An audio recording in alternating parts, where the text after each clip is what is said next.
With us now is United States Senator Tom Cotton, a Republican of Arkansas. Sir, welcome back to the show. Hey, Guy. Thanks for having me back on. It's good to be with you. I want to ask you about this alleged Iranian influence operation within the United States government, think tanks, members of the Obama and Biden administrations, people close to those orbits as well. Big story yesterday. Some of the people named in the story saying it's McCarthyism, it's all a lie. The Pentagon defending at least some of these people, saying that they've been vetted. What can you tell us about this? Well, I'd say, Guy, first off, that it raises serious questions that need to be investigated. Look, Rob Malley has a long history of taking positions that are sympathetic to the Islamic Republic of Iran. He comes, frankly, from a family of radical views, and normally I wouldn't blame someone for what their parents did, but when you adopt those views yourself, I think it's useful to point out the Biden administration's, flat denials without anything refuting the facts made in this report, I think also raise some questions. So I think that Rob Malley in particular, but the Biden administration that employed him, has real questions to raise. It's well known that the Islamic Republic of Iran, just like China, just like Russia, frequently tries to infiltrate and influence Western democratic deliberations about policies affecting those countries. And I want to come back to Mr. Malley in a second, but one of the aides to Robert Malley, named in the story, part of this alleged operation by the Iranians, this influence operation, he's defending himself on social media, saying it's terrible journalism, it's a smear job. He always wants to talk to everyone. That's part of diplomacy. But a number of critics, including a lot of Iranian nationals who have come to the United States and hate the regime, they're pointing out that some of these emails that have been discovered between him and members of the regime, this is the top world sponsor in terms of a government of terrorism on planet Earth, the Iranian regime. One of the things that he wrote in an email to Iran's foreign minister was, quote, based on my national and patriotic duty, he's talking about Iran, not America, based on my national and patriotic duty, I have not hesitated to help you, Iran's foreign minister, in any way. That's one of the quotes. You can say that maybe it's not a fair context, but boy, that's a doozy of a line. Yeah, Guy, again, I think that these facts, which, again, the Biden administration has not disputed, cry out for more investigation. Maybe he'll argue it was taken out of context. I'd like to see the context in which that statement about an implacable enemy of the United States, Iran, is actually in context. It's hard to imagine anyone saying that in any context in which it's other than what it appears to be, which is someone who is trying to conciliate with and advance the priorities and the policy goals of the Islamic Republic of Iran's government, which, again, for 44 years has been chanting death to America and death to Israel, taking Americans hostage, been the world's worst sponsor of state terrorism.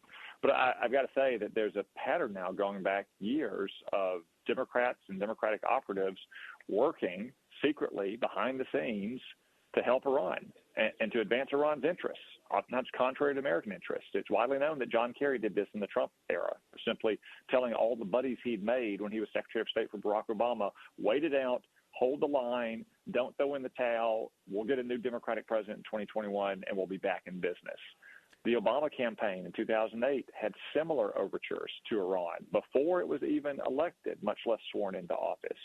So none of this should be surprising because the de facto position of the Democratic Party going back to 2008 has been, under Barack Obama, America is to blame for the tensions between modern Iran since 1979 in America. We are the ones who have to pull in our horns. We have to apologize. We have to help elevate Iran to become a regional power to bounce off against our stubborn and demanding friends, countries like Israel and Saudi Arabia and the UAE as the Democrats see them. And that will allow us to withdraw further from the Middle East. It is a distorted and counterproductive worldview, but it's Barack Obama's worldview, and we shouldn't be surprised it's the worldview of Democratic operatives. And Robert Malley helped negotiate that terrible nuclear deal for Barack Obama. Then he was special envoy to Iran for Joe Biden, and he's now been fired and had his security clearance taken away based on severe impropriety. We don't know what it is just yet. Very eager to find out. Senator Cotton, on a few other matters, this government shutdown deadline is looming. I know on the Senate side there was a big debate and dispute over a CR. It's gotten some criticism on the right. The House has their own problems. What's your view on this? Well, Guy, of course, I don't want to see the government shut down. It's rarely productive. It's not good for the American people, either the very hardworking forest rangers, park rangers, frontline FBI officers, Border Patrol officers that we have who are serving us and protecting our country. At the same time, I do want to try to address our runaway spending problem. I know Kevin McCarthy and House Republicans are trying to do that. The steps the Senate has taken is only to tee up votes later this week. We're going to, for instance, propose as Senate Republicans an amendment that would provide robust border security measures as well. I know that a lot of Senate Democrats are scared to death that Joe Biden's catastrophe at the border is going to drag them down at the ballot box next year. I hope that amendment can pass. If it doesn't pass here, I welcome the House putting it in so we can demand a vote on that over here in the Senate. So I don't want to see a government shutdown, but I do want to make sure that we're beginning to take some steps to address our runaway spending, also trying to address some of the other urgent needs of the country, most notably the wide open border. You've also been a proponent of continuing to help Ukraine in their war against the Russian invasion. That's drawn some fire on the right. People are saying, is this really a good use of our treasure, our money, our resources at this point? What's your response to that? Well, first off, I support Ukraine. I don't support Joe Biden's Ukraine policy. Joe Biden's weakness in 2021 and his concessions to Vladimir Putin tempted Putin to go for the jugular in Ukraine. And since then, he's pussyfooted around. He's engaged in hesitant half measures. He's been paralyzed by unwarranted anxiety about potential Russian escalation. We should have just given Ukraine the weapons they needed up front to defend their own territory or to reclaim it, as opposed to dragging this out. That's why the war's lasted so long. That's why it's been bloodier than we would have wanted. However, if we were to throw in the towel and simply cut Ukraine off entirely at this point, the inevitable result would be a Russian victory in Ukraine, which would be a grave threat to American national interests.